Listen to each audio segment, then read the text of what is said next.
Hello, it's Dr. Tyler Hamel, Kingwood Chiropractic Nutritionist. Today, going to talk about calf pain, Achilles tendinitis, plantar fascia. What can we do for those chronic aches and pains that are happening kind of in that area?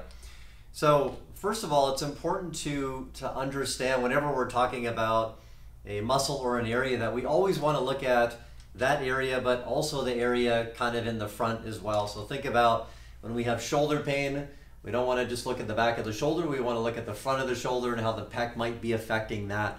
And I think especially for calf issues, then we never look at the front part of the shin, right? So we want to know how both are working. Is one tighter than the other? Is one looser than the other? Is it more flexible, less flexible? Is it not working at all? So we have to know that.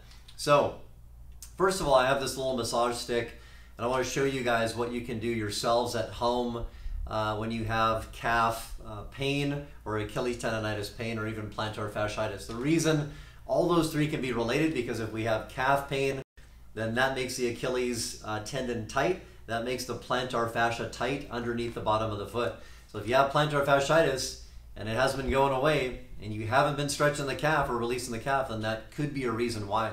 So first of all, releasing the calf with this, we can do something as simple as sitting down on a table and we take the massage stick and we go to the bottom of the calf here. So back and forth, back and forth. You can pull or kind of push or put pressure as hard as you want. That's a great thing about a massage stick. You're doing it on yourself, so you can get in there and grind in there as best you can.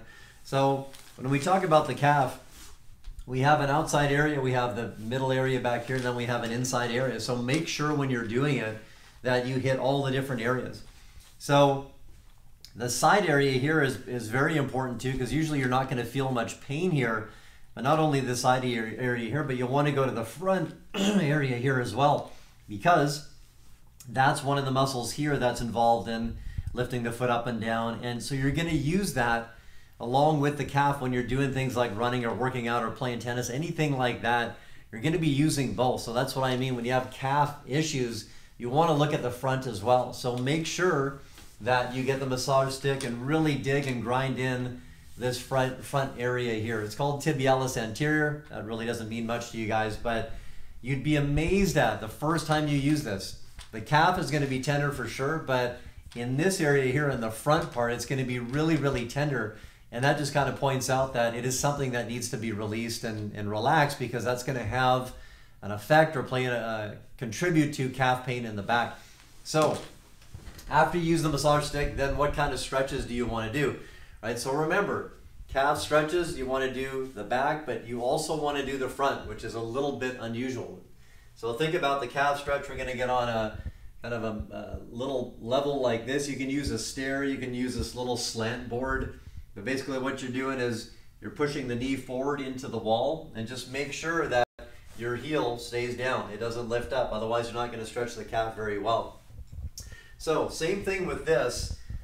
When we're stretching, you want to go, the knee's going to head towards the wall, but you want to go to the inside, you want to go straight ahead, and you want to go to the outside. Just so you can hit all the different areas of the calf.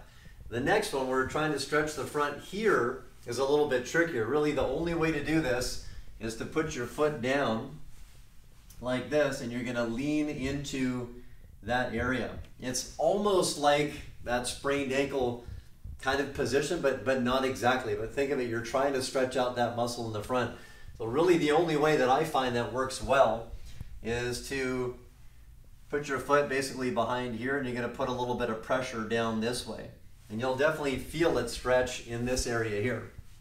So remember that for calf issues, right? You have your calf, you have the Achilles, you have your plantar fascia. So any of those issues, definitely work on the area, but also work on the front area as well. And I think that will make a big difference for some of you guys that have been dealing with chronic pain for a long time. Or how many folks do you know that are getting injuries for Achilles tendinitis that's been lasting for years and years?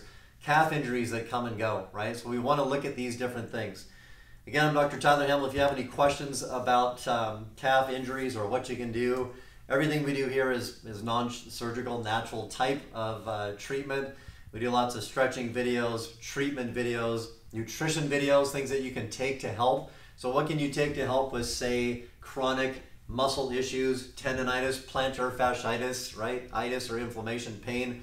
There's collagen, glucosamine sulfate, magnesium to help with muscles. There's lots of natural things like that that you can take to help as well. So if you learned something from this video about calf pain or what to do about it, Achilles tendinitis, plantar fasciitis, nutrition, please like it, share it with friends that maybe you know that they've had issues for a long time and it just isn't going away. They don't know what to do.